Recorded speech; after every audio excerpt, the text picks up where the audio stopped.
주의 말씀 받겠습니다. 오늘 주신 말씀은 마태복음 16장 13절에서 20절까지입니다. 하나님 나라의 현재 진행형인 교회, 이런 제목으로 서사와 역사 시리즈 18번째 말씀 같이 나누겠습니다. 제가 주님의 말씀 봉독하겠습니다. 예수께서 빌립보 가이사랴 지방에 이르러 제자들에게 물어 이르시되 사람들이 인자를 누구라 하느냐? 이르되 더러는 세례 요한, 더러는 엘리야, 어떤 이는 예레미야나 선지자 중에 하나라 하나이다. 이르시되 너희는 나를 누구라 하느냐? 시몬 베드로가 대답하여 이르되 주는 그리스도시요 살아계신 하나님의 아들이시니이다. 예수께서 대답하여 이르시되 바요나 시몬아, 네가 복이 있도다. 이를 내게 알게 한 이는 혈육이 아니요 하늘에 계신 내 아버지시니라. 또 내가 내게 이르노니 너는 베드로라. 내가 이 반석 위에 내 교회를 세우리니 음부의 권세가 이기지 못하리라. 내가 천국 열쇠를 내게 주리니 네가 땅에서 무엇이든지 매면 하늘에서도 매일 것이요 네가 땅에서 무엇이든지 풀면 하늘에서도 풀리리라 하시고, 이에 제자들에게 경고하사 자기가 그리스도인 것을 아무에게도 이르지 말라 하시니라. 아멘. 교회에 대해서 올바로 이해하려면 우리는 창조에서부터 새 창조에 이르기까지 하나님의 구속의 역사, 또 하나님 나라의 역사, 언약의 역사를 같이 고려해야 합니다. 신약성경에서 교회를 에클레시아 이렇게 부릅니다. 이 표현은 원래 그리스 로마 문화권에서 이미 쓰고 있었습니다. 초대교회가 교회를 표현하기 위해서 그것을 갖다 썼습니다. 하지만 하나님 나라 언약 백성의 공동체라고 하는 교회의 핵심적인 정체성은 이미 그 이전부터 존재했습니다. 그러니까 교회라고 하는 것은 갑자기 세상에 등장한 것이 아니라 그 이전에 존재했던 하나님 나라 백성의 공동체를 이어받은 것입니다. 첫 언약 공동체와 새 언약의 공동체 간에는 연속성도 있고 불연속성도 있다는 것입니다. 우리는 앞에서 우리 개인의 구원의 문제에 대해서 생각하기 전에 먼저 하나님의 창조 계획을 생각해야 된다고 했습니다. 복음은 하나님의 창조 계획, 즉 하나님 나라의 소식을 말합니다. 그것은 하나님이 통치하신다고 하는 하나님의 주권의 소식이었고, 그 나라로 하나님께서 자기 백성을 구원하여 부르신다는 소식이고, 또 하나님께서 다스리시는 땅 혹은 영역을 자기 백성에게 주신다는 그런 소식이었습니다. 하나님의 주권과 하나님의 백성과 땅, 이것이 바로 하나님의 나라이고, 이 하나님의 나라가 임했다는 소식이 복음, 복된 소식입니다. 구원은 무엇입니까? 구원은 그 하나님 나라의 백성으로서 하나님의 통치에 참여하고 하나님 나라의 완성을 위한 사명에 참여하는 것을 구원이라고 합니다. 완성될 그 하나님 나라의 축복은 이미 시작된 하나님 나라에서 이루어지기 시작했고, 하나님 나라 백성인 우리는 그 축복을 오늘 여기서부터 누릴 수 있게 되었습니다. 또 세상을 향해서 그 축복을 베풀고 전하는 새 이스라엘 백성으로 우리는 부름을 받았습니다. 그렇다면 교회는 무엇입니까? 교회는 바로 그 하나님 나라의 현재적인 형태입니다. 과거에 이스라엘 없이 하나님 나라를 말할 수 없었고 하나님의 통치를 말할 수 없었습니다. 이스라엘 밖에 있는 나라들을 두고 하나님의 나라라고 부른 적은 한 번도 없습니다. 물론 거기도 하나님의 통치가 임하기는 했지만 그곳을 하나님 나라라고 부르지는 않았습니다. 마찬가지로 오늘도 교회 없이 하나님의 나라를 말할 수는 없습니다.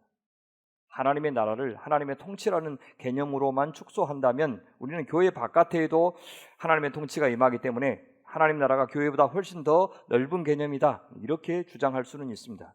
그러나 하나님의 백성 없는 하나님 나라를 우리는 생각할 수 없기 때문에 오늘날 구원받은 하나님의 백성의 모임인 교회를 염두에 두지 않은 채 하나님 나라를 말할 수는 없는 겁니다. 이미 이루어진 하나님의 나라는 그래서 교회 안에서 확인할 수 있고, 따라서 하나님 나라의 축복을 오늘 여기서 교회 안에서 누릴 수가 있습니다. 앞으로 이루어질 하나님 나라를 향한 복음 증거의 사명 역시 하나님은 이 교회를 통해서 담당하실 겁니다. 물론 일반 계시를 통해서도 하나님께서는 당신의 백성들을 부르시지만 주로 하나님의 백성들을 통하여 하나님께서 특별 계신 이 하나님의 말씀을 통해 들려주신 그 복음을 전하게 하실 겁니다. 아주 구체적으로 아브라함의 믿음의 후손들이 이스라엘을 이루었죠. 또 그들을 통해서 천하 만민이 복을 누리게 하는 도구와 통로가 되게 하셨듯이 이제 예수님을 믿는 자들인 교회가 아브라함의 믿음의 후손이 되어서 주의 이름을 부르는 자는 다 구원을 받을 것이다 라고 하는 하나님의 약속이 이루어지게 하실 겁니다. 그러니까 우리가 교회가 어떤 곳인가, 교회의 기능과 사명이 무엇인가, 교회와 우리 개인의 구원은 어떤 관계인가, 이런 질문에 대답하려면 우리는 창조와 구약 성경과 또 예수님의 사역과 또 신약의 교회와 종말에 이루어질 새 창조까지를 두루 다 이해해야 합니다. 또한 교회가 하나님의 백성의 공동체라면 교회는 반드시 하나님의 성품을 반영하는 곳일 겁니다. 삼위 하나님과의 관계는 물론이고 성부, 성자, 성령 각각의 사역을 이어받는 공동체가 교회인 것입니다. 교회가 교회다울 수 있는 길은 어디에 있겠습니까? 바로 그 교회를 세우신 목적을 따라 교회가 존재할 때 가능해집니다. 교회가 교회다울 때, 교회가 교회다움을 추구하면서 살 때 그 안에 있는 우리 개개인의 구원도 온전히 이루어질 것입니다. 오늘은 교회가 어떤 곳인지를 중심으로 살필 것입니다. 그리고 나중에 기회가 되면 이 정체성을 이루기 위해서 교회가 해야 될 주요한 사역이 무엇인지, 어떤 직분이 필요한지, 어떤 운영체계, 거버넌스가 필요한지도 살펴보려고 합니다. 교회의 정체성을 말할 때 아주 다양하게 정의할 수 있습니다. 한 가지로만 이렇게 정의할 수는 없습니다. 저희는 앞으로 두 차례에 걸쳐서 한 6가지 정도로 나누어서 교회의 정체성에 대해서 정의해 보려고 합니다. 그 6가지는 다음과 같습니다. 교회는 우선 사귐의 공동체, 코이노니아 공동체입니다. 교회는 또한 하나님 나라 백성의 공동체입니다. 또한 교회는 예수님의 그 성육신적인 공동체입니다. 또한 교회는 성령의 공동체며 선교적 공동체입니다. 마지막으로 교회는 종말의 공동체입니다. 오늘은 이 앞에 3가지 정도의 정의를 같이 나누어 보겠습니다. 첫째, 교회는 사귐의 공동체, 코이노니아 공동체입니다. 교회를 생각할 때 우리는 그것이 하나님의 작품이라는 생각을 가장 먼저 해야 됩니다. 하나님께서 예수님과 또한 성령님과 함께 만드신 작품이 교회입니다. 아직 그 작품이 완성되지는 않았지만 그래도 처음 창조했을 때보다 훨씬 더 완성에 가까운 작품이 교회입니다. 그 말은 인간이 처음 창조되었을 때보다 예수 그리스도의 구속을 통해서 하나님의 창조 의도에 더 부합한 존재가 되었다는 뜻입니다. 바로 성부 하나님의 사랑의 계획이 있었고 예수님의 구속이 있었고 성령님의 역사가 있었기 때문에 그렇습니다. 이것을 우리가 하나님을 닮은 존재가 되었다 그렇게 말할 수도 있고요. 또 삼위 하나님의 관계 방식을 닮은 존재가 되었다 그렇게 말할 수도 있습니다. 예수께서 구속하셨으니 우리는 또한 예수님을 닮은 존재, 예수님의 형상을 가진 존재로 점점 비슷해져 간다 그렇게 표현할 수도 있습니다. 하나님은 자신의 형상대로 우리 인간을 공동체적인 존재로, 관계적인 존재로 창조하셨습니다. 인간이 하나님과 교제할 수 있고 또 다른 인간과 교제하며 하나님이 창조하신 모든 생명들과 교제할 수 있는 존재로 만드셨다는 뜻입니다. 인간이 인간다울 수 있고 그 본연의 인간의 가치가 극대화될 수 있고 그리하여 생명을 만끽할 수 있는 복, 희열, 만족, 충만함, 이것을 경험할 수 있는 것은 이 관계를 통해서라고 말씀해 주고 있는 겁니다. 하나님처럼 그들도 사랑하며 살 때, 서로를 자유롭게 해주면서 서로를 섬기면서 살 때 우리는 가장 충만하게 복, 생명력, 기쁨을 누릴 수가 있는 것입니다. 요한은 하나님을 가리켜 그분은 사랑이시다고 말합니다. 하나님이 사랑이시라면 사랑은 반드시 대상이 있어야 되고 대상과의 상호 관계가 있어야 합니다. 그 관계를 위해서 사귐이 필요하고 소통이 필요합니다. 그것을 통해서 사랑을 주고받는 것입니다.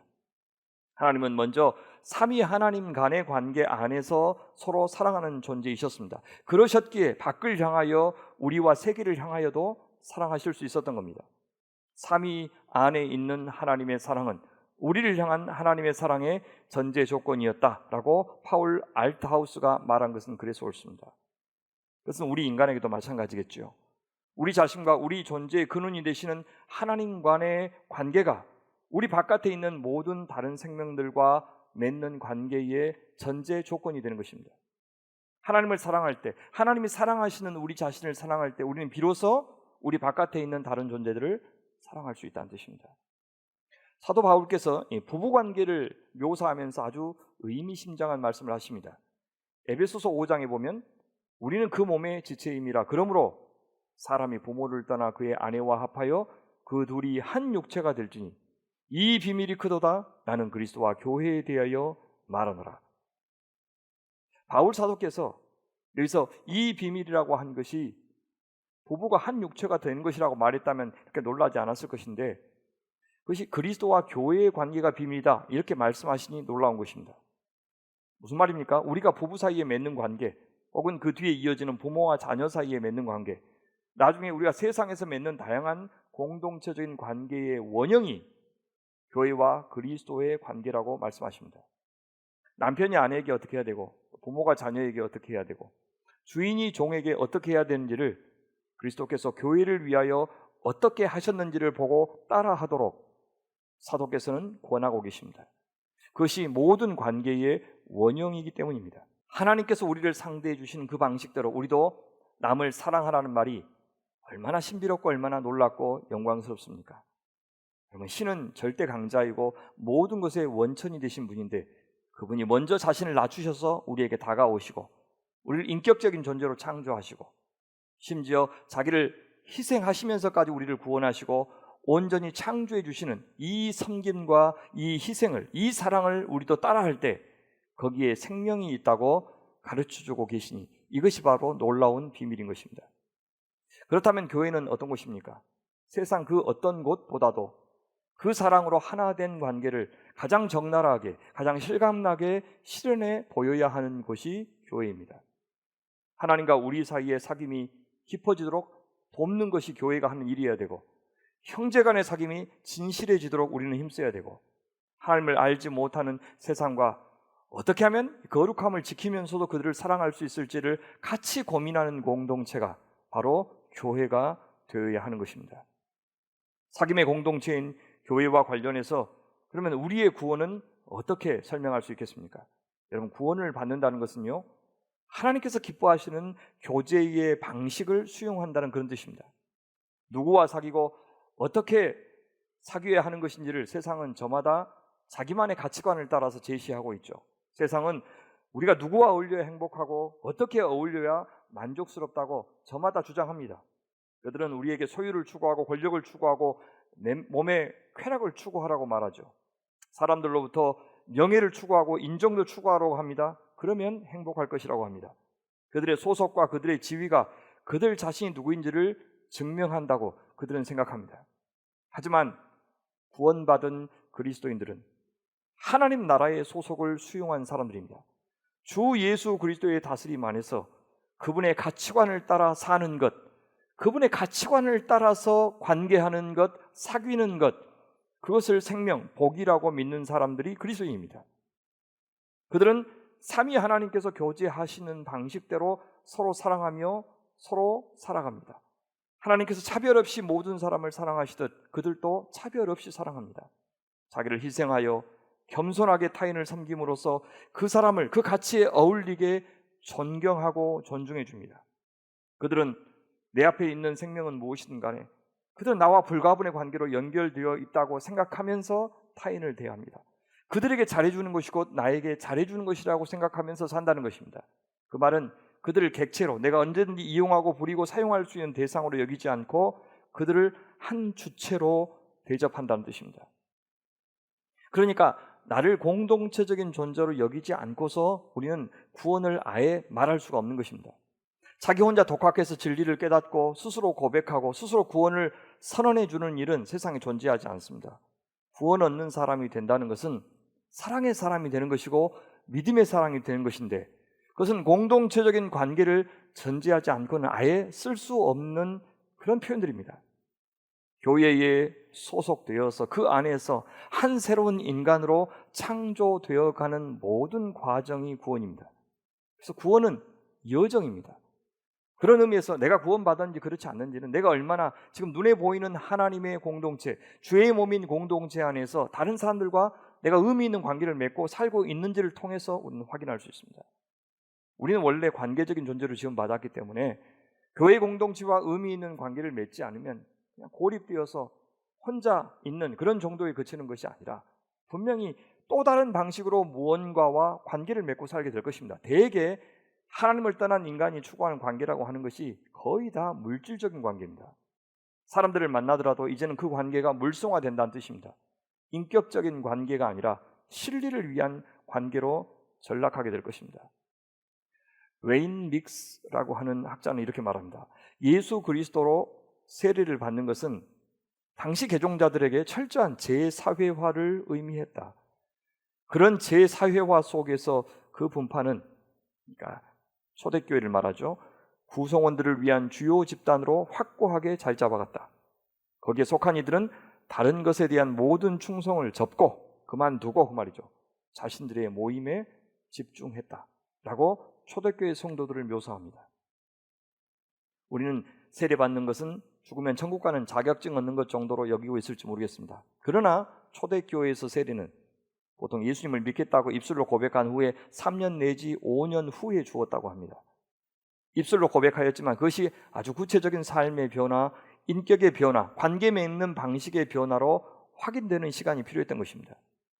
그들에게 세례는 철저한 재사회화 과정이었습니다. 새로운 공동체, 새로운 나라, 새로운 통치자, 새로운 가치관이 있는 곳으로 진입하는 일이었습니다.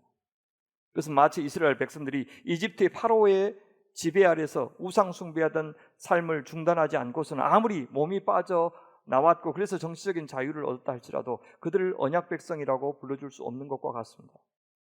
세례를 받은 자들은 다른 것에 대한 모든 충성을 접고 자신들의 모임에 집중했다는 이 말이 믿음이 무엇인지를 우리에게 보여주고 구원이 무엇인지를 우리에게 보여줍니다. 제가 한 주 동안 유일하게 본방 사수하면서 보는 TV 프로그램이 슬기로운 의사생활인데 지난주에 아쉽게도 다 끝나버렸습니다. 동백꽃 필 무렵이라고 하는 드라마 안에서 그 옹산 마을 기억하십니까? 나의 아저씨에서 나오는 화계 마을, 그 마을이 그랬듯이 이 슬기로운 의사생활의 친구들의 이 공동체가 저에게는 정말 제가 보고 싶고 또 만들고 싶고 누리고 싶은 그런 종류의 관계가 있는 곳이었습니다. 제 누이가 의사로 있는데 이 스리생을 보면서 5명의 의사들이 보여주는 이 삶이 굉장히 비현실적이라고 말합니다. 그러나 적어도 우리 모두가 동경하는 그림인 것만은 아주 분명한 것 같습니다. 그래서 그것을 보면서 막 흡족해하고 같이 즐거워하지 않습니까? 그런 우정을 보고 싶고 그런 사랑을 경험하고 싶고 그런 책임감을 보고 싶고 그런 전문성과 소명의식을 우리는 다 보고 싶어 하는 겁니다. 이 5명의 의사들은 모두 동료 간호사들과 후배들에게도 또 다른 전문가들에게도 참 인간적인 예의와 품위를 지키고 있는 모습으로 등장하고 있습니다. 그들은 어디에 있든지 무슨 일을 하든지 응급 환자가 있다는 연락을 받으면 아무 핑계하지 않고 곧장 병원으로 향했습니다. 환자 한 사람을 살리기 위해서 그들이 동원할 수 있는 모든 것을 다 아낌없이 쏟아 놓았습니다. 늘 성공했던 것은 아닙니다. 어쩔 수 없는 상황도 있었고 그래서 그들은 낙담하기도 했습니다. 그것을 보면서 영혼의 의사라고 불리는 목사인 나도 저렇게 살아야 마땅하지 않을까, 나는 저렇게 살고 있는가 하는 생각이 들었습니다. 또 이런 우정 공동체가 있었으니 그들이 저렇게 힘겨운 일을 해낼 수 있었겠구나 하는 생각도 들었습니다. 드라마를 보면서 내 직업을 생각하고 우리 공동체를 생각하는 것은 어쩔 수 없는 제 직업병입니다. 하지만 이 병원 공동체보다 우리 교회가 더 아름답기를 기대하고 꿈꾸는 것이 결코 허황된 욕심은 아닐 겁니다. 우리의 사귐이 그들의 사귐보다 더 진실하고 우리의 나눔이 그들의 나눔보다 더 풍성하고 그리하여 이 안에서 치유와 회복이 일어나기를 기대하는 것은 제가 성경이 진리라고 믿는 한 절대 포기할 수 없습니다. 지금보다 우리가 더 솔직해지고 좀 더 인간적이 되고 좀 더 다정해지고 좀 더 마음을 열고 좀 더 친절하게 서로를 환대하는 공동체가 되면 좋겠다는 꿈을 저는 포기할 수가 없습니다. 저는 신앙을 하나님과 함께 노는 것이고 또 하나님과 함께 사는 것이라고 생각해 왔습니다. 교회는 어떤 곳입니까? 저는 성도들이 서로 더불어 살고 서로 더불어 함께 노는 것이라고 생각해 왔습니다. 목회는 성도들과 잘 노는 일이고, 성도들이 하나님과 잘 놀도록, 성도들이 성도들끼리 잘 놀도록, 또 성도들이 세상과 잘 놀 수 있도록 도와주고 조율하는 것이라고 스스로 정의하면서 목회해 왔습니다. 이 놀이라고 하는 말을 성경은 사귐 혹은 코이노니아, 그렇게 부르고 있는 것입니다. 그렇다면 천국은 놀이의 대가들, 사귐의 대가들이 모인 곳일 것이고, 그 말은 사랑을 잘하고 서로 신실하게 믿을 만한 사람들이 모인 곳이라는 뜻일 겁니다. 함께 잘 놀 줄 아는 사람들이 모인 곳이 천국입니다. 성격 좋고 외향적이고 사교성이 밝은 사람들만 간다는 뜻이 아닙니다. 사람을 사람으로 대접할 줄 알고, 사람의 도리를 잘 알고, 모두가 행복할 일에 기뻐할 줄 아는 사람들이 구원받은 사람, 천국에 이미 참여했고 앞으로 올 천국에 참여할 사람들이라는 뜻입니다. 자기 마음대로 살고 자기 이기적인 만족을 위해서만 사는 사람은 잘 놀 수가 없습니다. 진리는 무엇입니까? 진리가 바로 이 놀이의 규칙입니다. 하나님의 말씀은 우리 놀이의 규칙이 됩니다. 우상 앞에서 난잡하게 놀 때가 아니라 진리 안에 거할 때 우린 진정으로 행복하게 놀 수 있는 겁니다. 그렇다면 어떤 교회가 좋은 교회일까요? 우리 교회만의 사귐의 방식을 갖고 있는 교회가 좋은 교회입니다. 그 사귐의 중심에 항상 하나님과 예수님과 성령님 그리고 진리가 있는 교회입니다. 세상의 천박한 놀이가 천대받는 교회, 유쾌함과 진지함이 같이 있고 이를 위해서 인내와 훈련을 자발적으로 하는 교회, 놀이의 문화와 전통이 있고 나름의 해석학과 언어가 있는 교회가 진정한 사귐이 있는 좋은 교회입니다. 놀이와 축제가 사라진 교회는 늘 일만 남습니다. 일만 남는 교회는 사람만 보이고 하나님은 보이지 않습니다. 기껏해야 종교만 있을 뿐입니다. 광주 소명교회의 표가 무엇입니까? 이 표를 만들 때 코이노니아, 사귐을 염두에 두고 만들었습니다. 진리로 거룩하고 사랑으로 하나 되어 세상을 섬기는 교회, 사귐의 세 영역이 모두 반영되어 있습니다. 진리로 거룩하고는 하나님과의 사귐을, 사랑으로 하나 되어는 공동체 지체들과의 사귐을, 세상을 섬기는 교회는 세상과 역사와의 사귐을 추구하자는 뜻이었습니다. 팬데믹의 시대에 살고 있습니다. 이 시대에 우리가 가장 우려하는 것은 바로 이 공동체성의 약화 혹은 사귐, 교제의 상실에 대한 우려입니다. 처음에는 우리가 함께 잘 모일 수 없는 것에 대해서 어색했는데 좀 더 지나자 편해졌죠. 이제는 이대로는 안 되겠다는 경각심이 다시 생기기 시작했을 겁니다. 교회 공동체와의 직간접적인 교제가 없이도 우리 하나님과의 관계가 깊어졌고 자기 자신과의 관계가 더 성숙해졌다고 고백하는 성도들을 거의 만나보지 못했습니다. 물론 교회에 대해서 깊이 회의하다가 새로운 교회를 경험한 성도들도 있었습니다. 그분들은 진정한 공동체성, 진정한 교제를 경험했다는 점에서 팬데믹이 오히려 전화위복이 된 분들입니다.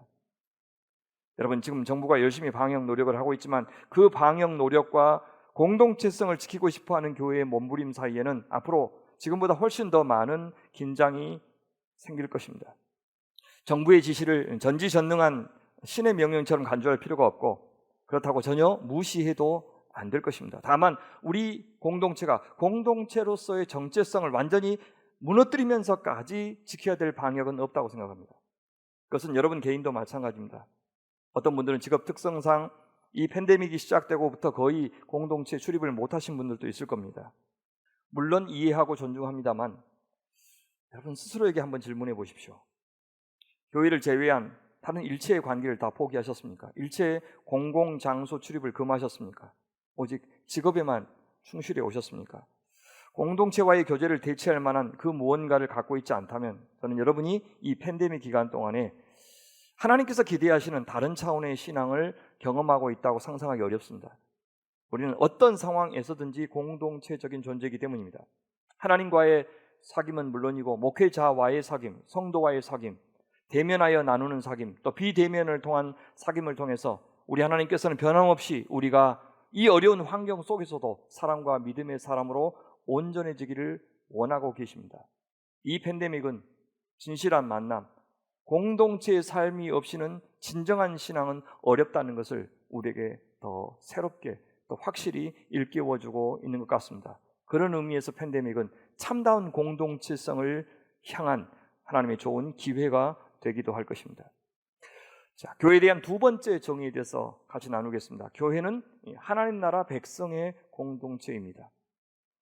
교회를 하나님의 존재 방식, 또 하나님의 구원의 목적과 관련하여 생각해 봤는데요. 하나님은 사귐의 공동체를 구성해서 존재하시고 또 우리를 그 사귐의 파트너로 삼기 위해서 구속하셨다고 했습니다.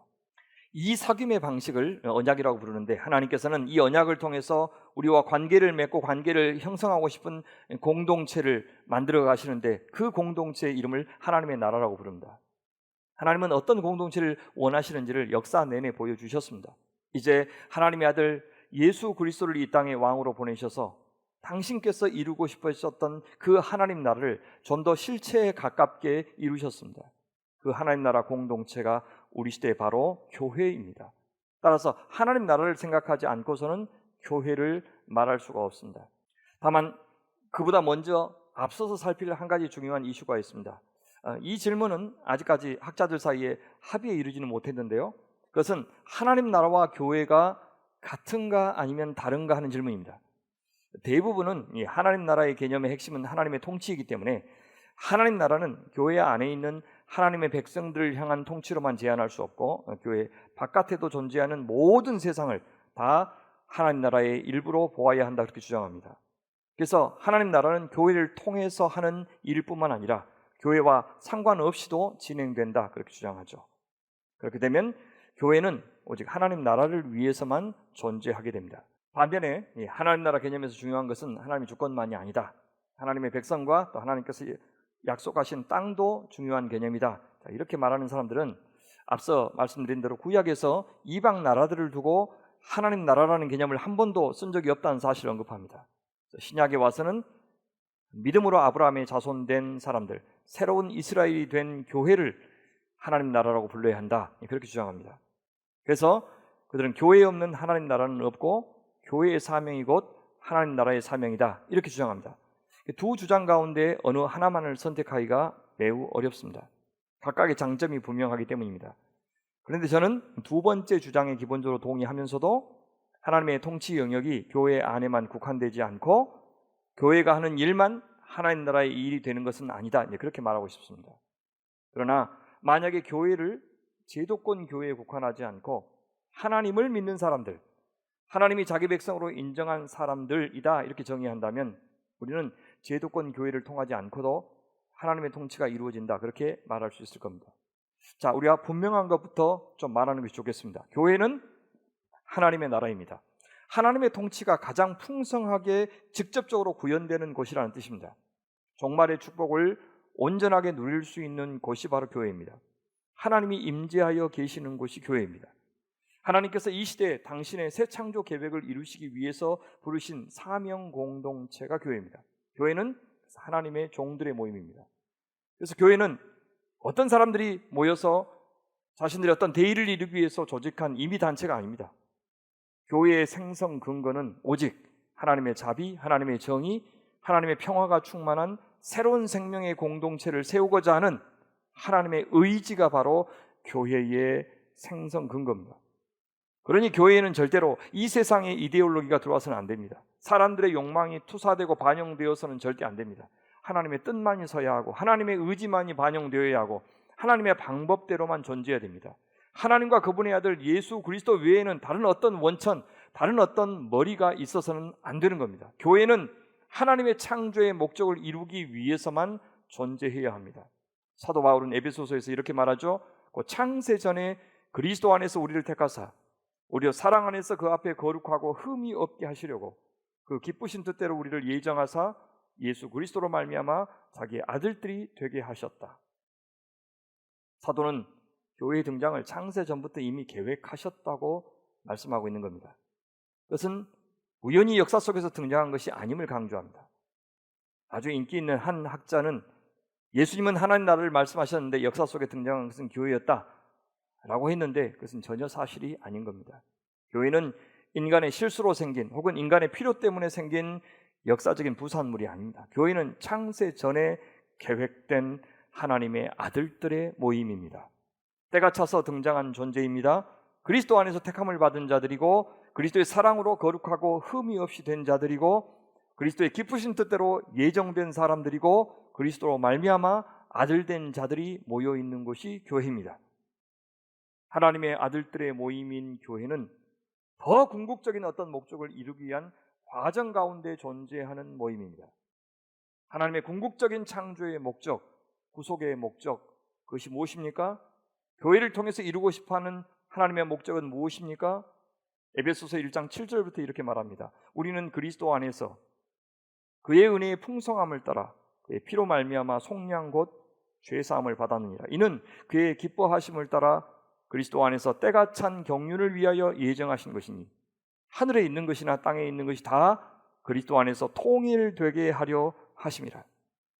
하나님께서 자신을 위해서 인간을 창조하셨습니다. 인간을 창조하신 하나님의 주요 목적은 나는 너의 것이고 너는 나의 것이다. 나는 너의 하나님이 되고 너희는 나의 백성이 되리라 말씀하실 수 있는 그 한 백성을 소유하시기 위해서입니다.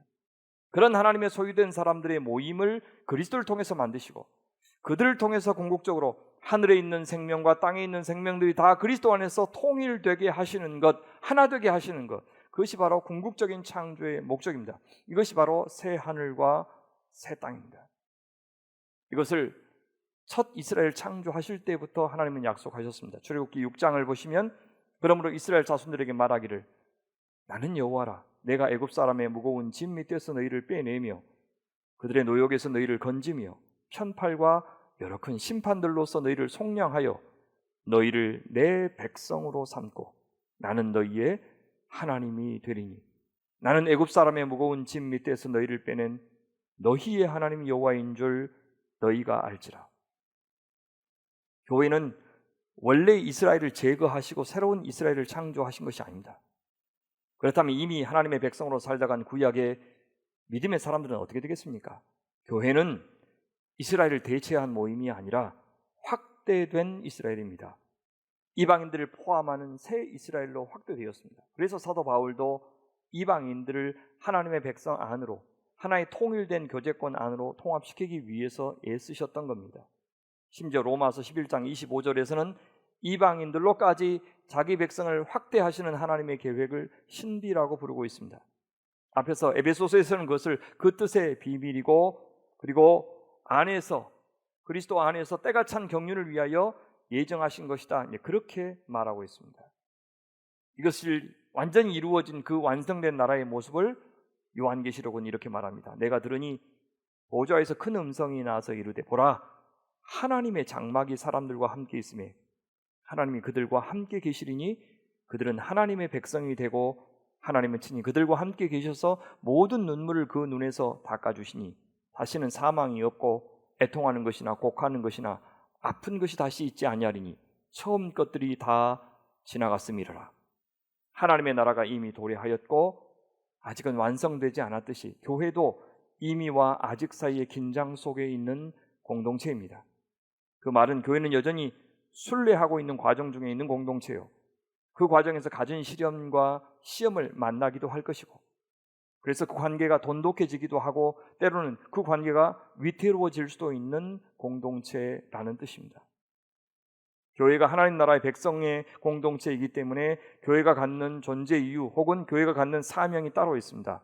그것을 세 가지 정도로 나누어 설명하겠습니다. 첫째, 하나님 나라 공동체이기 때문에 하나님의 백성의 공동체이기 때문에 교회는 하나님의 거처로서의 역할을 감당해야 됩니다. 이 말은 교회가 그리스도의 현존, 하나님의 현존이 되어야 한다는 뜻입니다. 교회는 그 교회에 속한 사람들에게 하나님의 임재를 중재해 주어야 합니다. 교회로 모였을 때 성도들은 하나님이 살아계신 것을 확인해야 합니다. 그것이 나눔을 통해서든 말씀을 통해서든 기적을 통해서든 예배를 통해서든 다양하게 경험되어야 합니다. 교회는 하나님의 은혜와 사랑, 하나님의 정의와 평화와 지혜를 표현함으로써 제사장이 하던 중재의 사명을 감당해야 됩니다. 또 예수께서 하셨던 섬기는 왕으로서의 사명도 감당해야 됩니다. 또 세상 앞에 살 길이 무엇인지를 보여주는 예언자의 사명도 감당해야 됩니다. 교회는 제사장, 왕, 선지자의 사명을 감당함으로써 하나님이 거하시는 거처가 되어야 합니다. 이것이 하나님의 백성의 공동체로서의 교회의 중요한 사명입니다. 또한 교회는 하나님의 통치, 하나님의 정치를 보여줘야 합니다. 이 하나님의 나라, 하나님의 왕국이라고 하는 개념이 정치적인 개념이 아니었던 적이 한 번도 없었습니다. 왜냐하면 하나님의 나라라고 하는 것은 하나님께서 왕으로 통치하시고 다스리시는 나라를 의미하기 때문입니다.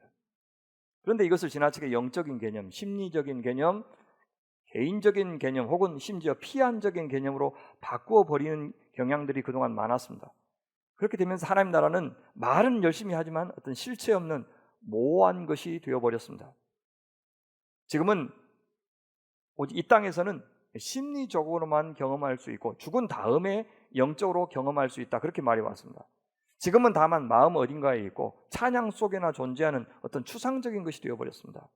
그러다 보니 교회를 하나님 나라와 구체적으로 관련시키지 못했습니다. 기껏해야 구원받은 사람들이 이 땅에서 잠시 교회에 모여 지내다가 죽고 나면 하나님의 나라 천국으로 장소 이동한다, 그렇게 가르쳤습니다. 그러니까 교회는 중간 정거장 정도로 간주된 것이죠. 전도지를 건네거나 교회 안으로 사람 데리고 오는 일 말고는 사실상 세상을 위해서 아무것도 하지 않으면서도 세상을 사랑한다고 말하는 위선자가 되었습니다. 그리고 자기 집단의 이익을 위해서 세상의 약자들을 더 불행하게 만드는 선택을 서슴지 않으면서도 자신은 천국에 갈 수 있다고 확신하는 자기 도취자를 만들기도 했습니다. 그 반대 극단도 있습니다. 어떤 이들은 이 하나님 나라를 이 땅의 정치 체계와 정확히 동일시했습니다. 이 세상에 임하는 하나님의 나라는 이 세상의 정의와 공의를 이루고 모든 사람들이 평등한 세상을 만드는 것이라고 주장했습니다.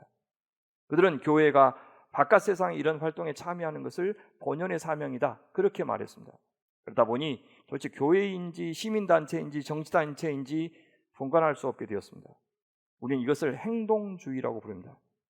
성경은 물론 선한 행실에 대해서 말하지만 그것이 교회를 밀어내거나 대체할 때 그것은 우리의 충성이 되는 예수님과 하나님 나라가 되는 것이 아니라 세상을 향하도록 만드는 우상 숭배가 될 수 있다는 것을 기억해야 됩니다. 하나님 나라의 선한 일이 세상 속으로 흘러넘치는 것이 진정한 순서입니다. 우리는 이 양극단의 두 가지 하나님 나라 이해에 대해서 극복해야 됩니다. 그래야만 하나님 나라와 관련된 교회를 올바르게 이해할 수 있기 때문입니다. 우리가 교회를 하나님 나라다 그렇게 말하면 사람들은 오해합니다.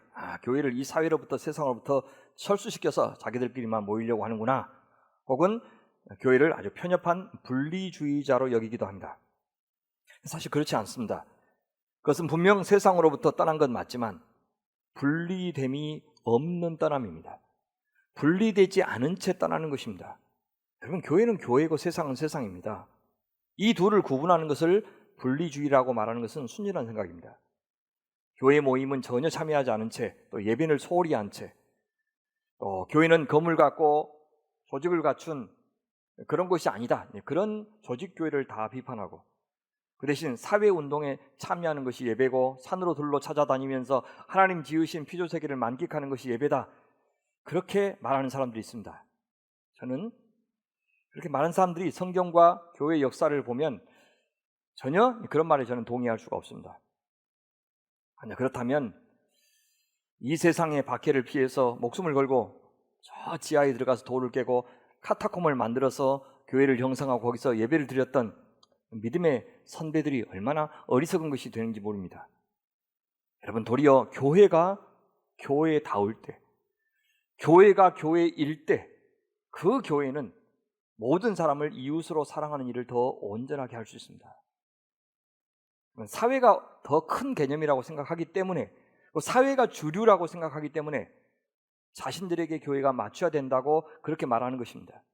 그리고 그것이 사랑이라고 세상은 말할 것입니다. 그러나 우리 그리스도인들은 교회야말로 세상과 사회가 하나님의 세상과 하나님의 사회가 되기 위해서 그리로 소환되어야 하는 기본적인 현실이다, 이렇게 믿는 사람들입니다. 세상이 교회처럼 되어야 한다고 믿는 사람들입니다. 교회가 겸손하게 낮아져서 사회처럼 되어야 한다고 우리는 주장하지 않습니다. 그런데 세상은 교회를 향해서 너희는 너희보다 더 큰 세상에 살면서 왜 세상을 따르지 않느냐, 이렇게 말하는 겁니다. 그럴 때 우리는 어떻게 말해야 됩니까? 세상이 아브라함의 자손들을 통해서 복을 받지 아브라함의 자손이 세상을 통해서 복을 받는 것이 아니다, 그렇게 담대하게 대답해 줄 수 있어야 합니다. 하나님의 나라는 하나님께서 왕으로 계시고 그래서 그 하나님께서 교회와 온 세상을 통치하시는 왕국이다 라고 하는 대단히 정치적인 개념을 원래 갖고 있습니다. 이렇듯 하나님의 나라가 정치적인 개념이라면 교회라고 하는 말 안에도 이런 정치적인 개념이 담겨 있다고 보아야 합니다. 우리는 이 세상에서 하나님의 통치와 일치하는 이상적인 지도자, 이상적인 정치체제, 경제체제를 찾을 수 없지만 그래도 구약의 선지자들이 이스라엘의 왕들과 주변 왕들에 대해서 하나님의 말씀과 계시에 근거하여 잘잘못을 지적했듯이 오늘 우리도 바른 정치적인 분별력이 항상 필요한 겁니다. 절대 선과 절대 악을 고르는 문제가 아닙니다. 그래서 내가 지지하는 정당과 다르고 지도자가 다르다고 해서 같은 교회 안에 있으면서도 서로 원수처럼 여기는 일은 절대 없어야 됩니다. 하지만 그렇다고 해서 아무나 골라도 된다고, 그것은 개인의 취향의 문제라고 그렇게 말해서도 안 됩니다.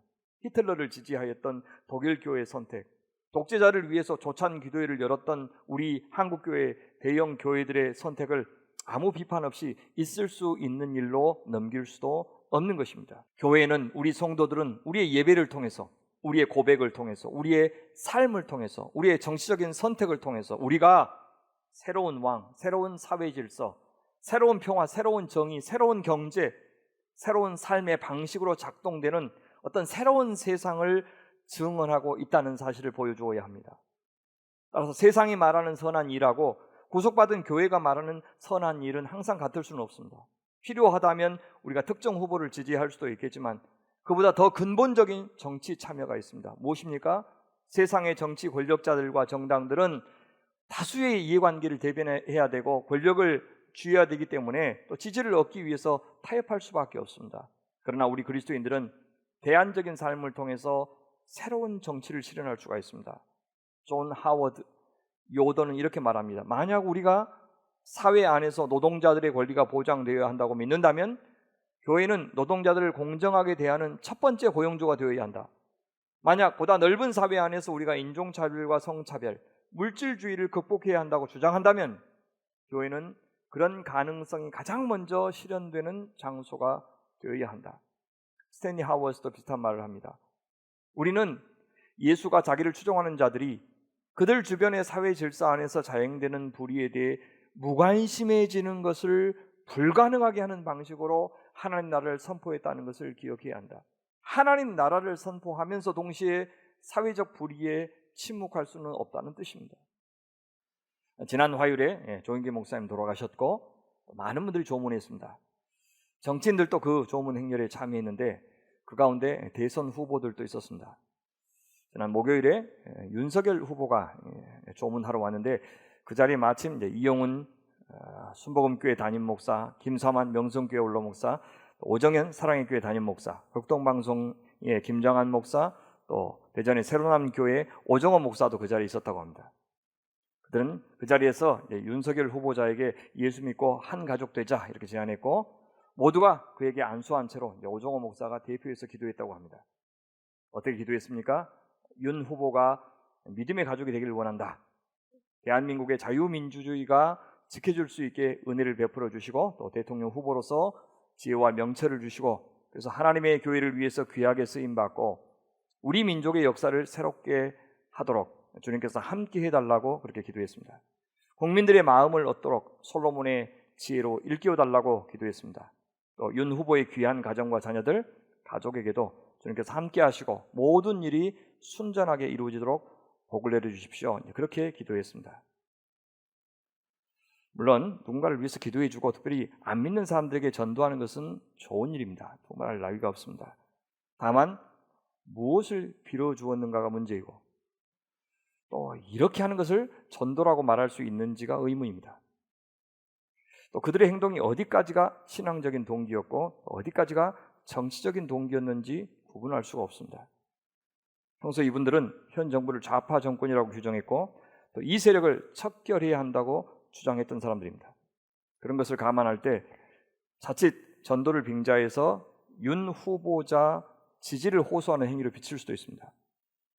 이들의 선한 의도에도 불구하고 그래서 하나님께서 이 땅에서 자신의 통치를 대신할 자로 윤석열 씨를 원한다고 하는 이 목사들의 해석이 거기 들어있는 것입니다.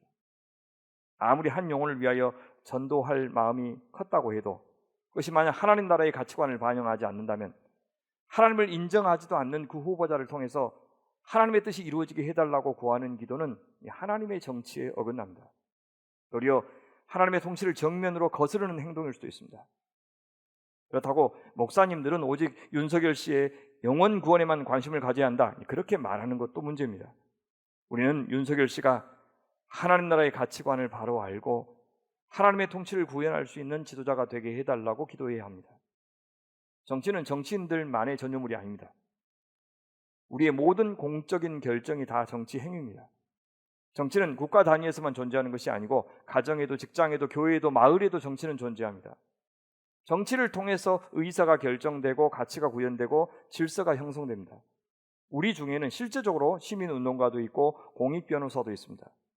저도 한 통일단체 이사를 맡고 있습니다. 이 모든 것이 정치 행위입니다.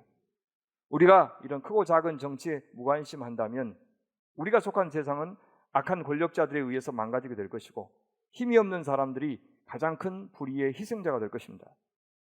초대교회 교인들이 영적인 전투의 대상으로 삼았던 것은 황제에게 충성하던 제국이었습니다. 그들이 신앙생활을 한다는 것은 황제가 신의 아들이 아니라 예수 그리스도가 신의 아들이라고 주장하고 그 예수님의 통치에 복종한다는 뜻이었습니다. 그래서 오늘도 마찬가지입니다. 오늘 우리가, 교회가 하나님 나라 백성으로 산다는 것은 하나님의 정치를 구현한다는 것, 공공선을 추구하는 사람들로 산다는 것, 그것을 의미합니다. 신천지를 기독교라고 생각하는 세상에 살고 있습니다. 태극기 부대나 정광훈 유의 사람들을 기독교의 전부라고 믿는 사람들이 세상에 참 많이 있습니다. 특히 젊은 세대 사람들은 그렇습니다. 그들에게 우리는 앞으로 어떻게 하나님 나라를 보여줄 수 있을까요? 그게 기독교가 아니라고 하면 그들이 덜컥 믿을까요? 그래도 교회만이 소망이라는 것을 어떻게 하면 전해줄 수 있을까요? 예수를 믿어도 교회는 안 다니겠다고 하는 사람들에게 그래도 어떻게 교회가 생명이라고 말해줄 수 있을까요? 기독교인을 자처하는 대선 후보들이 여러 있습니다. 정말 그들은 하나님께서 이 땅에 세우고 싶은 그 하나님 나라의 비전을 제시하고 있는 것입니까? 그런 나라를 우리도 믿지 않는 이들에게 소망으로 전해줄 수 있을까요? 우리가 하나님 나라 백성으로 산다는 것은 바로 그것을 분별하고 그것을 고민한다는 뜻입니다. 교회에서 모여서 예배할 때마다, 말씀을 듣고 교제할 때마다 이 하나님의 말씀은 우리 시대에는 어떻게 적용돼야 하는지를 배워가야 하는 것이 교회입니다. 복음이 왜 이 세상의 이데올로기를 극복하고도 남을 만한 것인지를 알아가야 하고, 교회가 왜 가장 이상적인 이 세상의 정치국가보다도 더 이상적인지를 보여주고 서로 확인해야 하는 것이 바로 교회의 역할인 것입니다. 타락한 교회의 정치뿐만 아니라 타락한 교인들의 세상 정치가 세상으로 하여금 하나님 나라와 교회를 더 멀리하게 만들고 있습니다. 교회 안에서 아무리 성경적인 설교를 많이 한다 해도 흩어져서 성도들이 그 말씀에 비추어서 올바른 정치적인 판단을 하지 못한다면 세상은 더는 우리가 전하는 복음을 복음이라고 여기지 않게 될 것입니다.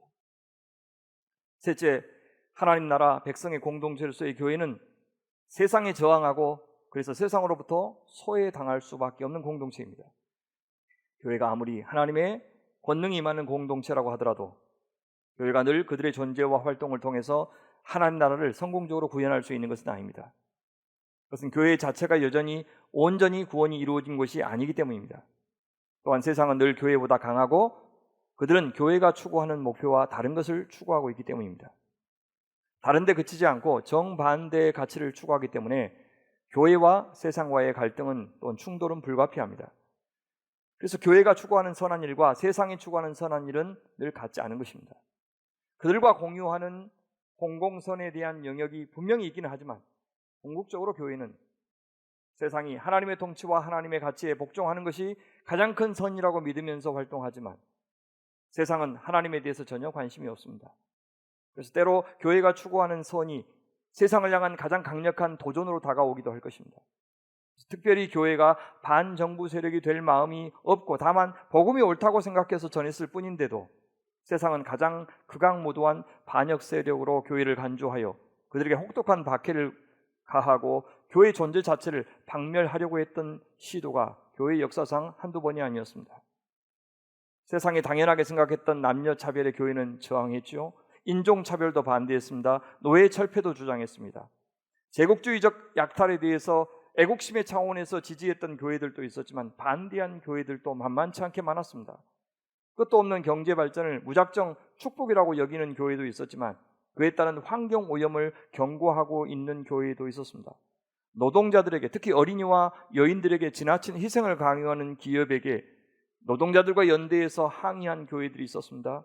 하지만 그런 주장들은 늘 권력자들의 귀를 거슬리게 하였기 때문에 교회는 소외를 당했고 거부를 당했습니다. 세상에 흘러가는 대로 그냥 놔두고 그냥 살던 대로 살아가도록 축복해 주는 것이 참 교회였던 적이 없었습니다. 교회는 늘 하나님 나라로서 세상을 이롭게 하였습니다. 하지만 그것이 늘 그들이 하고 싶은 것을 하도록 지지하는 방식이나 그들로부터 환영을 받는 방식이 아니라 더 많은 경우 그들이 보지 못하는 위험을 먼저 보았고 경고하였고 비판하였고 심지어 방해했던 방식으로 그들에게 유익을 주었습니다. 그들이 생각지도 못했던 상상력으로 대안을 제시하는 방식으로 그들에게, 세상에게 교회는 유익을 주었습니다. 하나님 나라의 승리, 교회의 승리는 교회가 세상보다 더 많은 것을 갖고 더 높이 올라가고 더 강한 권력을 행사하는 것으로 드러나지 않았습니다. 하나님 나라의 가치가 실현되는 것으로 드러납니다. 믿는 자들과 믿지 않는 자들 모두에게 하나님의 햇빛과 비가 임하게 하는 방식으로 드러납니다. 그래서 베드로는 로마의 그리스도인들을 향해서 그리스도인들이 선을 행하는 것과 그들이 세상으로부터 고난을 받는 것은 마치 한 패키지인 것처럼 설명하고 있습니다. 베드로전서 2장에 보시면 죄가 있어 매를 맞고 참으면 무슨 칭찬이 있으리요? 그러나 선을 행함으로 고난을 받고 참으면 이는 하나님 앞에 아름다우니라. 이를 위하여 너희가 부르심을 받았으니 그리스도도 너희를 위하여 고난을 받으사 너희에게 본을 끼쳐 그 자취를 따라오게 하려 하셨느니라. 베드로전서 3장 17절에서는 이렇게 말합니다. 선을 행함으로 고난받는 것이 하나님의 뜻일진데 악을 행함으로 고난받는 것보다 나으니라. 베드로전서 4장 17절에서는 하나님의 집에서 심판을 시작할 때가 되었나니 만일 우리에게 먼저 하면 하나님의 복음을 순종하지 아니한 자들의 그 마지막은 어떠하며 또 의인이 겨우 구원을 받으면 경건하지 아니한 자와 죄인은 어디에 서리요.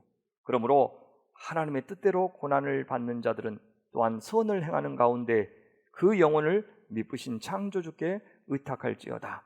이렇게 말하면서 그리스도인의 숙명은 세상으로부터 고난을 받는다, 선을 행하면서도 고난을 받는 존재라고 말해주고 있습니다.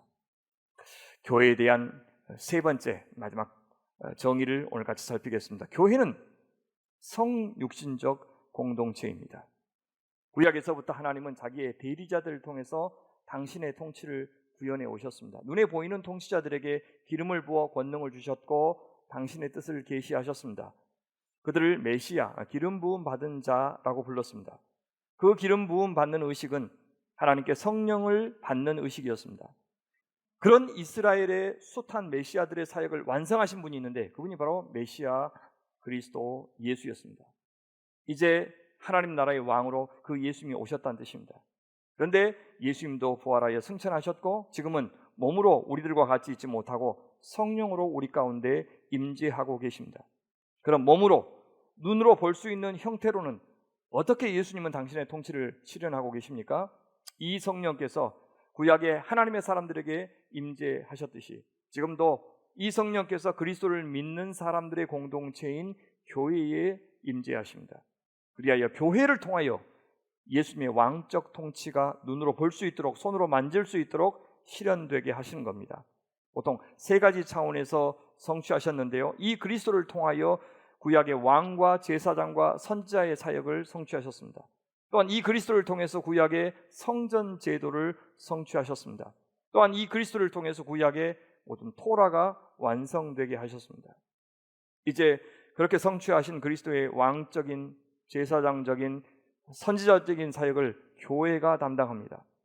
이제 하나님은 성령이 임한 교회를 통해서 하나님 나라의 왕이신 예수 그리스도의 통치를 실현하시는 겁니다. 교회는 그리스도의 현현입니다. 세상에 이제 그리스도를 눈으로 볼 수 있는 방법은 유일하게 교회를 통해서일 뿐입니다. 그리스도께서 이 땅에서 하신 일이 크게 두 가지였죠. 하나는 하나님 나라가 왔음을 선포하셨습니다. 또 다른 하나는 그 하나님 나라가 왔다는 사실을 눈으로 보게 해 주었습니다. 실제 어두움이 물러갔고 사망이 패했고 사탄이 굴복하는 역사가 일어났습니다. 마침내 하나님을 향한 예수님의 사랑, 제자들을 향한 예수님의 사랑, 세상을 향한 예수님의 사랑이 미움과 증오와 불신과 탐욕을 이긴다는 것을 보여주셨습니다. 그리하여 살아생전에는 자신이 말과 삶을 통해서 하나님 나라를 경험하게 해주셨고 돌아가시고 부활하신 후에는 이제 성령님을 통해서 자신을 믿는 자들과 하나가 되셔서 그들을 통해서 하나님 나라의 완성의 때까지 이 세상을 창조하고 계시는 분이 바로 그리스도이십니다. 이제 예수님은 그 하나님 나라 사역을 교회를 통해서 이루어가고 계신다는 뜻입니다. 성도들이 예수님을 믿는다는 말은 이제 그분의 분신이 된다는 뜻입니다. 작은 예수가 된다는 뜻입니다. 예수님의 사명을 감당한다는 뜻입니다. 그것과 상관없이 살고 그것에 관심을 기울이지 않은 채 살면서 나는 교회다, 나는 성도다 말할 수 없고 나는 그리스도인이다 말할 수는 없습니다. 그래서 교회는 예수님을 믿고 이미 구원이 결정된 사람들이 모여서 예배하는 곳만이 아닙니다. 안 믿는 자들 전도하는 곳만이 아닙니다. 그것이 구원과 전혀 별개고 오직 상급과만 관련이 있다는 주장은 잘못입니다. 그래서 그런 것은 해도 되고 안 해도 되는 문제가 아닌 것입니다. 그리스도의 일에 참여하지 않고 있다는 것은 그리스도와 하나가 되어 있지 않다는 뜻이고 그리스도를 믿지 않고 있다는 뜻이고 그는 그리스도의 사람이 아니라는 뜻입니다. 물론 교회를 통해서만 하나님께서 활동하신다고는 말할 수가 없습니다. 그리스도인들이 없는 곳에는 아예 하나님의 통치, 예수님의 통치가 임하지 않는다, 그렇게 말할 수 없습니다. 왕이신 예수님은 죄인의 일이든 의인의 일이든 온 세상의 모든 역사를 다 사용하여 하나님 아버지의 뜻을 이루고 계시기 때문입니다. 하나님이 우리와 같은 존재가 되셨다는 것은 우리가 그분과 같은 존재가 되게 하시기 위해서 그렇게 하셨습니다. 초대 교부 아타나시우스는 이렇게 말합니다. 그분은 우리 역시 하나님이 될 수 있도록 하기 위해서 인간이 되셨다. 예수님의 성육신은 단지 우리를 향한 하나님의 배려만은 아니라는 뜻입니다. 하나님의 창조의 목표가 바로 우리를 그 인간으로 사셨던 예수님처럼 만들기 위해서임을 아무도 부인할 수 없도록 보여주신 겁니다.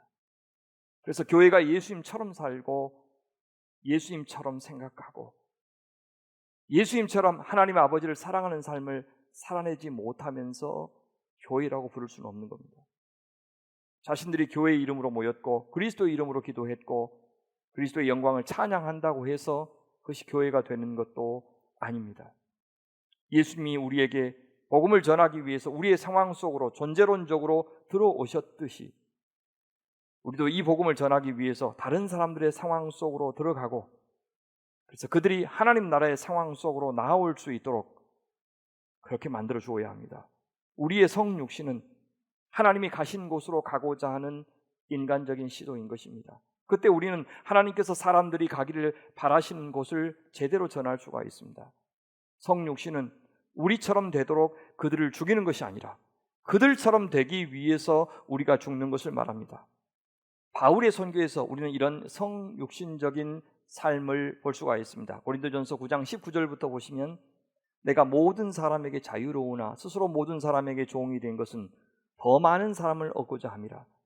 유대인에게 내가 유대인같이 된 것은 유대인들을 얻고자 함이요 율법 아래 있는 자들에게는 내가 율법 아래 있지 아니하나 율법 아래에 있는 자같이 된 것은 율법 아래에 있는 자들을 얻고자 함이요 율법 없는 자에게는 내가 하나님께는 율법 없는 자가 아니요 도리어 그리스도 율법 아래에 있는 자이나 율법 없는 자와 같이 된 것은 율법 없는 자들을 얻고자 함이라. 약한 자들에게 내가 약한 자와 같이 된 것은 약한 자들을 얻고자 함이요 내가 여러 사람에게 여러 모습이 된 것은 아무쪼록 몇 사람이라도 구원하고자 함이니 내가 복음을 위하여 모든 것을 행함은 복음에 참여하고자 함이라. 우리는 이 죽음을 희생, 헌신, 자기 부인 혹은 십자가 이렇게 여러 표현으로 말할 수가 있습니다.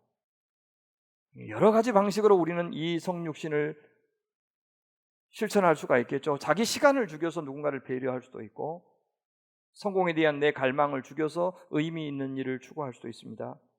안전에 대한 그런 갈망을 죽여서 힘겨운 선교지로 나아가는 사람들도 있고요. 경제적인 안전에 대한 욕구를 죽임으로써 보수는 낮더라도 더 필요한 일을 선택할 수도 있습니다. 자신의 인생, 자신의 시간표에 대한 통제 욕구 이것을 죽여서 예측할 수 없는 상황에 유연하게 대응할 수도 있고 어떤 사람들은 얼마든지 주장할 수 있는 자기 권력을 죽여서 여러 사람의 의견에 경청할 수도 있습니다. 잠이나 쾌락 같은 육시적인 욕구를 죽이는 일도 성육신적인 삶의 일부가 될 수가 있습니다. 이런 불편을 자초하지 않으면서도 의미 있는 관계, 나를 살리고 남을 살리는 관계가 형성되는 일은 거의 없지 않습니까? 그것은 사랑이 아니기 때문에 그렇습니다. 성육신적인 사랑이 아니라면, 십자가의 사랑이 아니라면 그것은 진정한 사랑이 아니기 때문에 그렇습니다. 쉽게 모이고 짧게 모이고 심각하지 않게 모이고 모일 때마다 재밌고 부담 없기만 한 모임이 세상에 어디 있습니까? 세상에 그런 모임이 있다면 그런 모임을 통해서 내가 꺾이고 부서지고 내 생각이 넓어지고 내가 충격을 받고 내가 감동을 받고, 그래서 이전과는 전혀 다르게 생각하고 전혀 다르게 살겠다고 결심하는 일이 가능한 그런 모임이 있습니까? 심지어 내가 죽음을 선택하여 누군가를 살리는 성육신적인 관계 속으로 이제는 들어가야 되겠다, 그렇게 결심하게 됩니까? 상호 죽음이 있는 곳에 사랑스러운 친구가 있는 성육신적 공동체가 만들어지는 것입니다. 우리 시대의 특징을 탈육신적 시대라고 부를 수가 있습니다. 직접 몸으로 아무것도 하지 않으면서도 무언가를 하고 있다고 착각하게 하는 시대입니다. 이미 거의 대부분의 사람들이 스크린 중독에 빠져 있습니다. 가상현실과 진짜 현실을 구분하지 않습니다. 교회 공간이 부족해서 스크린으로 예배하던 때 참 어색했는데 이제 교회 건물에 아예 나오지 않고도 집에서 스크린을 보고 예배할 수 있는 시대가 되었습니다. 그럴 수밖에 없는 시대가 되었습니다. 아예 건물 없이 스크린으로만 교회를 하는 온라인 교회가 등장하기도 했습니다. 구글이나 아마존, 애플, 페이스북, 배달의 민족, 여기요, 공통점이 무엇입니까? 직접 노동하지 않고 플랫폼 하나만 만들어 놓고도 엄청나게 큰 돈을 버는 그런 회사들입니다. 직접 환경운동이나 민주화운동에 참여하지 않고도 그냥 온라인상에서 동의나 지지를 그냥 인터넷 클릭 한 번으로 누름으로써 자신이 대단한 일에 참여하고 있는 것처럼 생각하게 만들어주는 그런 시대입니다. 그런 시대가 되면서 점점 무엇이 선이고 무엇이 악인지 분간하기 어렵게 되었습니다. 아니, 분간할 필요가 없다고 세상은 주장합니다. 하지만 몸으로 하는 구체화된 경험이 없이도 우리가 과연 신앙을 말할 수 있고 종교를 말할 수 있을까요? 경험 없는 종교가 진정 존재할 수 있을까요? 만약 그것이 가능했다면 하나님은 역사의 하나님이 되실 필요가 없었겠죠. 하나님은 손으로 만질 수 있는 물질적인 인간을 창조하실 필요가 없었을 것이고 자기 아들을 심지어 육신을 입고 이 땅에 보내시지도 않았을 겁니다. 머리로 알고 심리적으로 강렬하게 느끼는 것만으로 과연 우리는 내 인생을 걸 만큼의 초월적인 존재가 있다고, 초월적인 가치가 있다고 믿을 수 있게 될까요? 이제 모든 것은 상대적이다, 절대 진리가 없다라고 하는 생각이 보편적인 상식과 예의가 되어버린 세상에서 우리는 과연 우리가 믿고 있고 진리라고 확신하고 있는 논리와 지식만으로 이 세상을 설득할 수 있겠습니까? 절대 안 됩니다.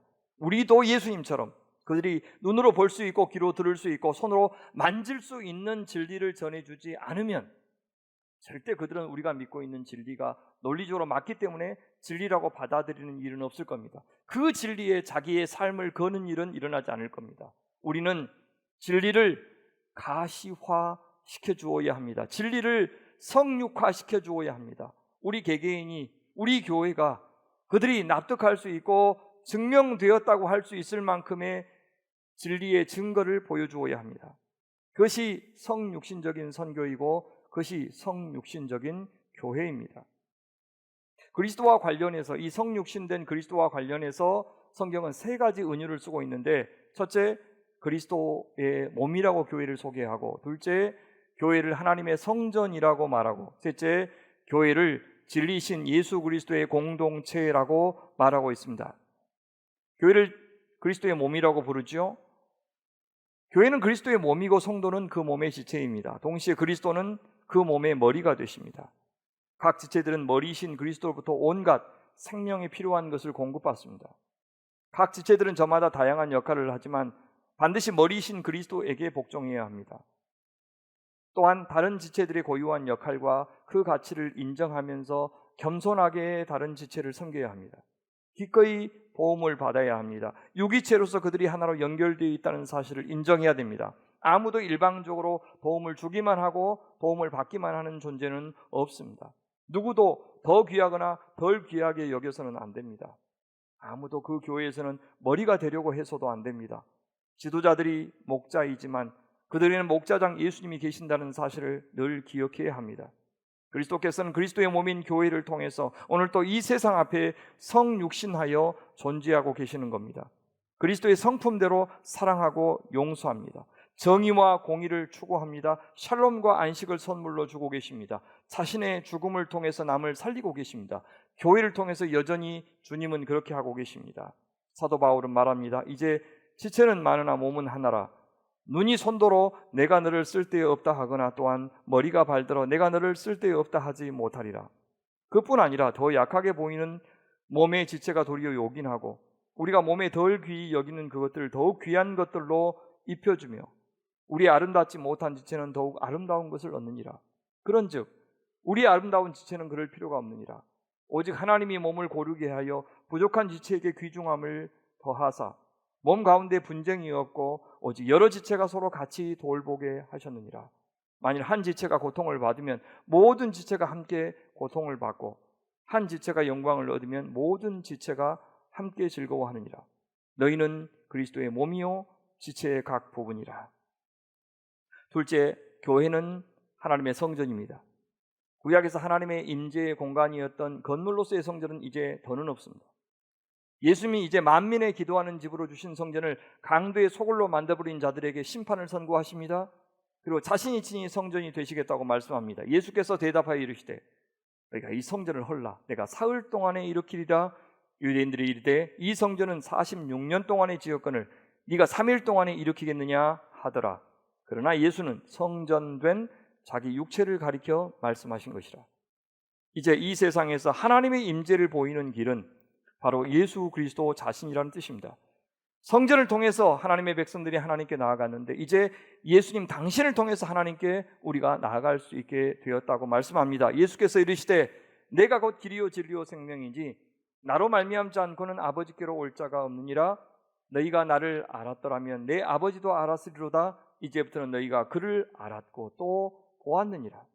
그런데 사도 바울은 이 예수님이 성전이라는 말씀을 예수님을 믿는 성도들이 성전이라는 말로 바꾸고 있습니다. 고린도전서 3장 16절에 보시면 너희는 너희가 하나님의 성전인 것과 하나님의 성령이 너희 안에 계시는 것을 알지 못하느냐?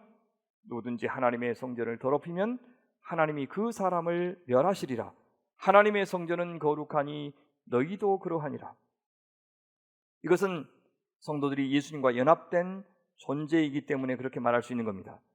예수님이 성전이라는 말이나 예수님의 몸인 성도들이 성전이라는 말은 같습니다. 예수님에게 성령이 충만하셨고 그 성령의 권능으로 하나님 나라를 열어가셨듯이 이제 교회도 내주하시는 성령님을 통하여 하나님 나라의 완성을 향해서 나아가는 것입니다. 교회가 성전이기에 교회는 거룩해야 합니다. 또한 교회는 세상과 하나님 나라를 중재해야 하는 제사장의 사명도 감당해야 됩니다. 그래서 건물을 성전이라고 부르는 것은 건물을 교회라고 부르는 것만큼이나 오해를 줄 수 있습니다. 그리스도께서 성전이시고 그리스도를 믿고 그분과 하나 된 성도들이 성전입니다. 그리스도의 몸인 교회가 성전인 것입니다. 따라서 거룩하지 않는 교회는 성전이 아닙니다. 성도들이 거룩한 제사장의 사명에 관심이 없는 교회도 교회가 아닌 것입니다. 마지막으로 교회는 진리이신 그리스도의 공동체입니다. 예수님은 세상을 창조하신 말씀 로고스이십니다. 하나님의 숨이 성령이라면 하나님의 말씀은 예수님입니다. 세상이 하나님의 숨이신 성령님을 따라 창조되었듯이 또한 세상은 하나님의 말씀인 예수님을 따라서 창조되었습니다. 세상과 그 안에 있는 인간은 여전히 성령과 성자 예수님의 역사를 통해서 새롭게 창조되고 있습니다. 교회가 성육신적 공동체라고 했을 때 교회는 바로 하나님의 말씀을 따라서 가고 서는 교회라는 뜻입니다.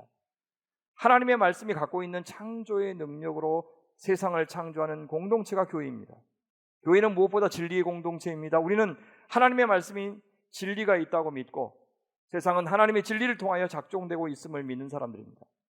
또한 그리스도는 여전히 그 하나님의 말씀으로 세상을 창조하시는 일에 교회를 부르고 계신다고 우리는 믿고 있습니다.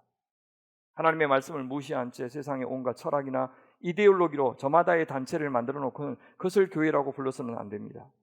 세상으로부터 편협하다는 소리를 듣기 싫어서 절대 진리가 없다고 물러서는 것은 결코 교회가 해서는 안 되는 일입니다. 하나님의 창조와 그리스도를 통한 새 창조와 성령을 통한 하나님의 통치를 진리로 고백할 수 없다면 그것은 하나님의 교회가 아닙니다.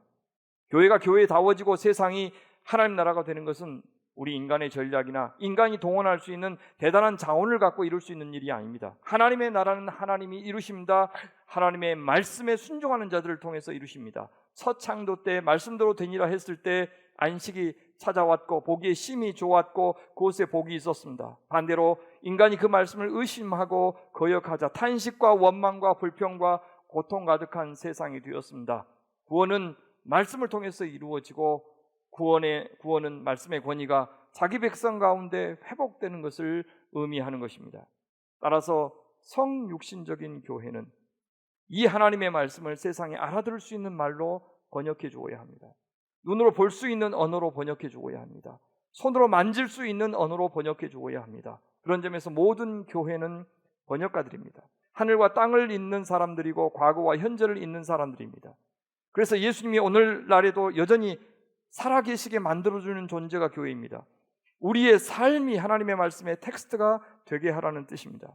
그래서 저는 성경이 과거의 유물이나 암호 같은 책으로 전락하지 않고 오늘 또 유효한 살아계신 하나님의 음성이 되게 해 주어야 합니다. 그것이 교회의 사명입니다. 예수님이 성육신하신 사건을 요한복음 저자는 이렇게 찬양했지요. 말씀이 육신이 되어 우리 가운데 거하심에 우리가 그의 영광을 보니 아버지의 독생자의 영광이요 은혜와 진리가 충만하더라. 우리 광주 서명교회가 성육신적 공동체로서의 교회인지 한번 돌아보면 좋겠습니다. 이미 탈육신적 문화가 만연해 있었는데 팬데믹은 그 어느 때보다 더욱더 우리에게 탈육신적 문화를 강요하고 있습니다. 이대로 우리의 몸이 스크린 앞에서 가상 공간 안에서의 삶으로 후퇴하지 않도록 이제 우리는 경성해야 할 것입니다. 컴퓨터와 스마트폰 안에서 떠나서 집을 나서서 이웃세계로 들어가야 합니다. 몸의 습관과 문화와 전통을 이제 우리는 만들어가야 합니다. 남극을 정복한 탐험가 벤 사운더스는 이렇게 말합니다. 제가 지금까지 12년 동안 추운 지역에서 무거운 짐들을 끌고 다니며 무언가를 배웠다면 그것은 참되고 실제적인 영감과 성장은 오로지 역경과 도전의 경험, 그리고 안락하고 익숙한 것을 벗어나 미지의 세계로 발을 내딛는 경험에서 나온다는 사실입니다. 말씀을 맺겠습니다. 오늘 저희는 교회의 정체성 가운데 세 가지 정의를 살펴보았습니다. 교회는 사귐의 공동체입니다. 그래서 하나님의 존재 방식과 하나님의 창조의 목표와 관련이 있었습니다. 삼위 하나님의 존재 방식이 그분의 형상대로 지음받은 우리의 존재 방식이 되어야 합니다. 그것은 관계적인 존재, 공동체적인 존재로 서로 교제하며 사는 것입니다. 이 사랑의 교제가 하나님의 인간 창조의 목표입니다. 둘째, 교회는 하나님 나라 백성의 언약 공동체입니다. 하나님의 통치가 구현되는 곳이며 세상을 향하여 하나님의 통치를 구현하는 모임이 교회입니다. 하나님의 백성이 없는 곳을 하나님 나라라고 부르지 않는 것을 볼 때 교회에 없는 하나님 나라는 없고 교회 없이 하나님 나라가 이루어지지 않습니다. 완성된 하나님 나라를 목표로 하는 교회만이 참다운 교회입니다. 교회 자체의 성장이나 명성만을 추구하는 곳에는 하나님의 통치가 아니라 인간의 야망과 명성만 남을 겁니다. 하나님 나라에 대한 열망이 없다면 교회가 세상에서 가장 탐욕적이고 가장 인간의 욕망이 각축전을 벌이는 그런 곳으로 전락하고 말 것입니다. 셋째, 교회는 그리스도의 성육신적 공동체입니다. 오늘날 그리스도의 실체를 볼 수 있고 그리스도의 통치를 실현하는 도구가 바로 교회라는 뜻입니다.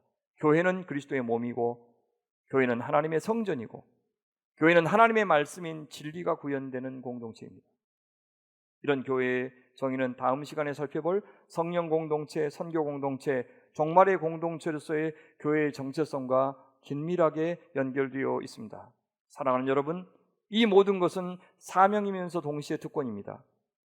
대단히 무거운 짐같이 여겨지는 사역들 요구하고 있는 것 아닙니다. 도리어 우리가 삼위 하나님과의 온전한 교제 속에 있고 주의 말씀에 순종하며 서로 사랑하면서 살고 있다면 어느새 이 모든 교회의 특징들을 우리는 경험하면서 살고 있게 될 것입니다. 거기에 안식이 있고 거기에 샬롬이 있습니다. 거기에 기쁨이 있습니다. 이런 교회다움이 온전히 이루어져서 하나님 주시는 생명의 복, 안식의 복, 샬롬의 복을 풍성하게 누리는 광주 서명교회 되시기를 간절히 축원합니다. 같이 기도하겠습니다. 하나님 아버지, 감사합니다. 주의 몸인 영광스러운 교회로 불러주시고 주님의 일을 맡겨주시고 주의 영광에 참여하게 하신 것 감사합니다. 사랑받은 그대로 사랑하고 주님의 왕 되심을 진실이 드러내며 주님만을 머리로 모시고 의지하며 살게 하여 주시옵소서. 세상 앞에 교회가 조롱을 당하고 또 하나님을 욕되게 하는 그런 시대에 주님 부디 저희에게 선한 분별력을 주셔서 어디에 주님의 시선이 가 있는지, 주께서 어디에 마음을 쓰시는지를 알게 하시고, 또한 담대함과 용기를 갖고 주님의 뜻을 이루는 일에 기꺼이 나서는 광주 소명교회 성도들 되게 하여 주시옵소서. 이 시대에 여기에 주님의 교회 광주 소명교회 꼭 있어야 될 이유 알게 하시고, 그날에 이 안에 있는 모든 성도들이 주의 구원받는 백성으로 하나님의 영광과 인정을 받게 하여 주시옵소서. 예수님의 이름으로 기도하옵나이다. 아멘.